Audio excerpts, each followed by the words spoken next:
Film ഗാരേജിന്റെ കൽക്കി box office റിപ്പോർട്ടുകളിലേക്ക് ഇവർക്കും സ്വാഗതം. ഇന്ന് ജൂലൈ 1 കഴിഞ്ഞ മാസം അവസാനം ജൂൺ 27 തീയതി തിയേറ്ററുകളിലേക്ക് എത്തിയ ഇന്ത്യൻ ബ്രഹ്മാണ്ഡ പാനന്തൻ ബിഗ് ബഡ്ജറ്റ് സിനിമയാണല്ലോ കൽക്കി 2898 AD. വെറും 3 ദിവസങ്ങൾ കൊണ്ട് 415 കോടിയിലധികം വേൾഡ് വൈഡ് ഗ്രോസ് കളക്ഷൻ നേടിയെടുത്ത സിനിമയുടെ ആദ്യ 4 ദിവസത്തെ ആദ്യ weekend official world wide collection report ഇപ്പോഴത്തെ സിനിമയുടെ നിർമ്മാണ കമ്പനി വൈജയന്തി ഫിലിംസ് പുറത്തുവിട്ടിരിക്കുകയാണ്. അത് പ്രകാരം 555 കോടിയിലേറെ വേൾഡ് വൈഡ് ഗ്രോസ് കളക്ഷനിലേക്ക് കൽക്കി വെറും 4 ദിവസങ്ങൾ കൊണ്ടെത്തപ്പെട്ടിരിക്കുകയാണ്.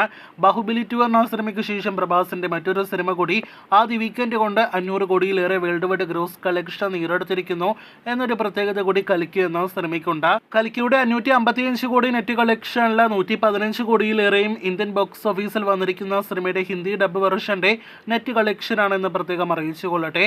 അങ്ങനെ ആകെ മൊത്തത്തിൽ ഒരു വമ്പൻ തുടക്കം ബോക്സ് ഓഫീസിൽ നേടിയെടുത്തിരിക്കുന്ന കൽക്കി ഇന്ന് തിങ്കളാഴ്ച മുതൽ മികച്ച ഹോൾഡോടെ തന്നെ തിയേറ്ററുകളിൽ മുന്നേറുമെന്നാണ് റിപ്പോർട്ടുകളിൽ നിന്ന് വ്യക്തമാകുന്നത്. ഇന്നലെ മാത്രം വേൾഡ് വൈഡ് ബോക്സ് ഓഫീസിൽ 140 കോടിയിലേറെ ഗ്രോസ് കളക്ഷൻ നേടിയെടുത്ത സിനിമ നമ്മുടെ കേരള ബോക്സ് ഓഫീസിൽ ഇന്നലെ ഏറ്റവും ഉയർന്ന കളക്ഷൻ ലഭ്യമായ ദിവസമായിട്ട് ആദ്യ 4 ദിവസങ്ങളിലെ പ്രധാന ദിവസമായ ഞായറാഴ്ച മാറിയിരിക്കുകയാണ്. 4 കോടി 5 ലക്ഷമാണ് ഇന്നലെ ഞായറാഴ്ച കേരളത്തിൽ സിനിമ കളക്ഷൻ നേടിയെടുത്തത്. ശനിയാഴ്ച അത് 3 കോടി 11 ലക്ഷം രൂപയായിരുന്നു. അങ്ങനെ 12 കോടി 75 ലക്ഷത്തിന് മുകളിലെ ഗ്രോസ് കളക്ഷനിലേക്ക് വെറും 4 ദിവസങ്ങൾ കൊണ്ട് കൽക്കി കേരളത്തിൽ എത്തിയിരിക്കുകയാണ്. ദുൽഖർ കേരളത്തിൽ വിതരണത്തിനായിട്ട് കൊണ്ടുവന്ന സിനിമ കേരള ബോക്സ് ഓഫീസിൽ വിജയിച്ചും കഴിഞ്ഞിരിക്കുന്നു എന്നാണ് ഈ നിമിഷം പ്രേക്ഷകർ അറിയിക്കാനായിട്ടുള്ളത്. ഇന്ന് മുതലും സിനിമയ്ക്ക് മികച്ച ഹോൾഡ് ഉണ്ടാകുമെന്ന് പ്രതീക്ഷിക്കുന്നു. ഇനി അവസാനമായിട്ട് ഒരു റിപ്പോർട്ടിലേക്ക് വരികയാണെങ്കിൽ കൽക്കി എന്ന സിനിമയിൽ ദാ വന്നു ദേ പോയി എന്ന രീതിയിൽ പോയ ഒരു കഥാപാത്രമായിരുന്നല്ലോ ദുൽഖർ കഥാപാത്രം.